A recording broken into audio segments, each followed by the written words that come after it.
mon père, il partait de chez nous, il était au bas fond. Là. Quand tu dis frapper le fond du baril, là, il était au bas fond. Puis moi, je l'aidais, mais je l'aidais pas là, financièrement. Mes payes, j'y payais pour payer son épicerie, payer son loyer, payer ses affaires. Il n'y a plus rien qui allait dans sa vie. Une journée, il travaillait chez nous, puis moi, j'étais occupé.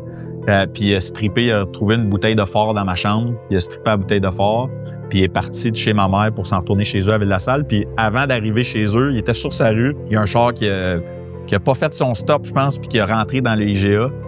Puis lui, il l'a gelé. Il a gelé le char. C'était pas un gros accident, là, mais là, il s'est mis à paniquer, t'as sa brosse. Là, j'avais plus de nouvelles de lui pendant 2-3 jours. J'essayais de l'appeler. Là, son téléphone sonnait au début. À un moment donné, son téléphone a arrêté de sonner. Puis là, je savais que sa vie allait pas bien. Là. J'ai pas de news. Là, je vais y aller voir. T'sais.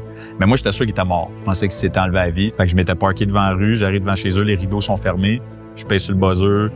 Là, il ouvre pas la porte. Je fais le tour. Je monte par en haut. Je vais essayer de passer par la porte patio. Puis je dis, c'est sûr qu'il a dû laisser quelque chose de débarré à quelque part. Là. Puis il sort sur le balcon en avant. Puis il dit « Hey, Jess! » Puis il me voit en bas. Je me lève la tête, man, je le vois sur le balcon. Puis là, mon émotion intérieure, là, c'est comme mon tabarnak. Puis je l'ai ramassé par le chandail. Puis il y avait une chaise dans la cuisine, man. Puis là, je l'ai garoché sur la chaise dans la cuisine. Puis là, je me suis mis à brailler, là. J'ai éclaté en sanglots. Puis j'étais là, pas, man. C'est plus drôle, là, tu sais. Ça marche plus, là.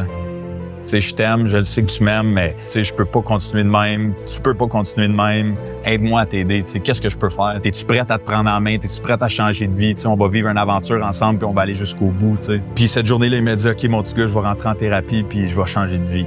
Fait que j'ai dit, écoute, tu me fais le cadeau de fête, je m'en vais te porter de main. Fait que finalement, on trouve un centre. Il y avait de la place le 2 juin. On est allé vers le centre Nouvelle-Vie à Saint-Jean-de-Mata. Là, en route vers là-bas, il disait, non, retourne de bord, là, tabarnak, là, c'est pas vrai, je m'en vais là-bas, retourne de bord. Puis j'étais comme, passe, je peux retourner de bord. Si tu nous dis retourner de bord, on va retourner de bord. Hein. Puis finalement, je l'ai droppé au centre Nouvelle-Vie le 2 juin 2014. Fait qu'ultimement, il a remonté à patente, man, puis il a reparti ses affaires. Puis là, ça fait 10 ans cet été qu'il est sobre.